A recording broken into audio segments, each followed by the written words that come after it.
Pourquoi la France est-elle si touristique? Eh bien parce que d'abord elle a plusieurs façades maritimes, c'est-à-dire plusieurs mers. Au nord, il y a la Manche, à l'ouest, il y a l'océan Atlantique et au sud, il y a la mer Méditerranée. Ensuite, la France a un relief varié. Il y a par exemple plusieurs massifs montagneux de moyenne et de haute montagne. Au nord-est, vous avez les Vosges et le Jura. À l'est, vous avez au sud-est les Alpes. Au sud-ouest, les Pyrénées. Et au centre, le Massif central, en orange sur la carte. Ensuite, il y a une nature variée en France. D'accord ? Ce sont toutes les zones vertes, d'accord ? Là où on peut faire du tourisme vert. Ensuite, en France, il y a beaucoup de musées et de monuments dans toutes les villes de France, et notamment dans la capitale Paris. Pourquoi le Vietnam est-il si touristique? Eh bien tout d'abord parce qu'il y a 3000 km de côte et donc de nombreuses plages. Il y a un relief varié avec par exemple des massifs montagneux au nord-est, au nord-ouest. Il y a la cordillère de Chung Son et les hauts plateaux du centre. Le Vietnam a une nature variée, un climat chaud et humide, et de nombreux sites culturels dans tout le pays avec de nombreuses villes qui attirent les touristes.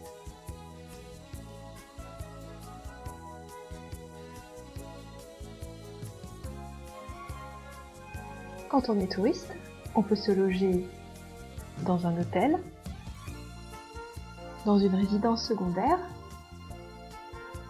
dans un village vacances, au camping sous une tente, au camping dans une caravane ou dans un mobil-home ou dans un homestay.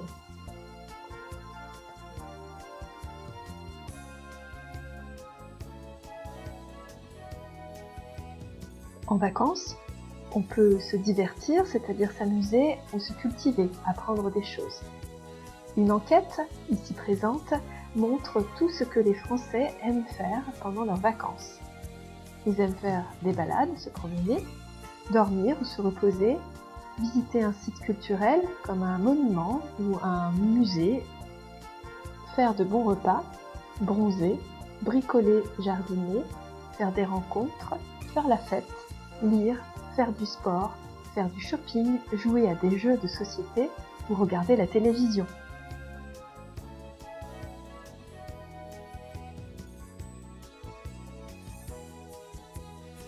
Pour accueillir les touristes, il y a des gens qui travaillent. Ils font souvent des métiers saisonniers, c'est-à-dire des métiers qui durent juste le moment où arrivent les touristes. Ça peut être en hiver ou en été. Quels sont ces métiers saisonniers ? Eh bien, ils peuvent être dans l'hôtellerie, accueillir les touristes. Cela peut être un moniteur de ski à la montagne. Cela peut être un serveur ou une serveuse dans la restauration. Cela peut être un serveur ou une serveuse sur la plage. Cela peut être aussi un moniteur de planche à voile. Mais il y a encore beaucoup d'autres métiers saisonniers. Quelles sont les conséquences du tourisme ? Quels sont ses avantages et ses inconvénients ? Pour les touristes, personnellement, c'est-à-dire juste pour eux, il y a des avantages et un inconvénient, au moins un. Les avantages du tourisme peuvent être découvrir des nouveaux lieux, apprendre des choses, rencontrer des nouvelles personnes. Et l'inconvénient serait de dépenser de l'argent. Mais il y a aussi des conséquences pour les lieux touristiques et les personnes qui vivent ou qui travaillent dans ces lieux touristiques.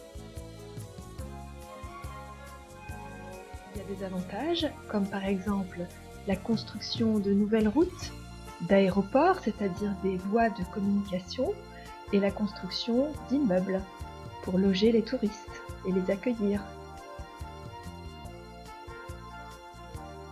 Le développement du tourisme a aussi pour avantage de créer des emplois, de donner du travail à des travailleurs saisonniers ou alors à des personnes qui travaillent toute l'année pour accueillir les touristes. L'avantage du tourisme, c'est aussi de rapporter de l'argent pour toutes les personnes qui travaillent dans le tourisme, pour les villes qui accueillent les touristes. Mais il y a aussi des inconvénients. La pollution par exemple. Avec des personnes plus nombreuses qui arrivent sur des lieux touristiques, on peut avoir plus de pollution. La pollution de l'air avec des voitures plus nombreuses, la pollution des sites naturels avec des personnes qui peuvent laisser leurs déchets n'importe où.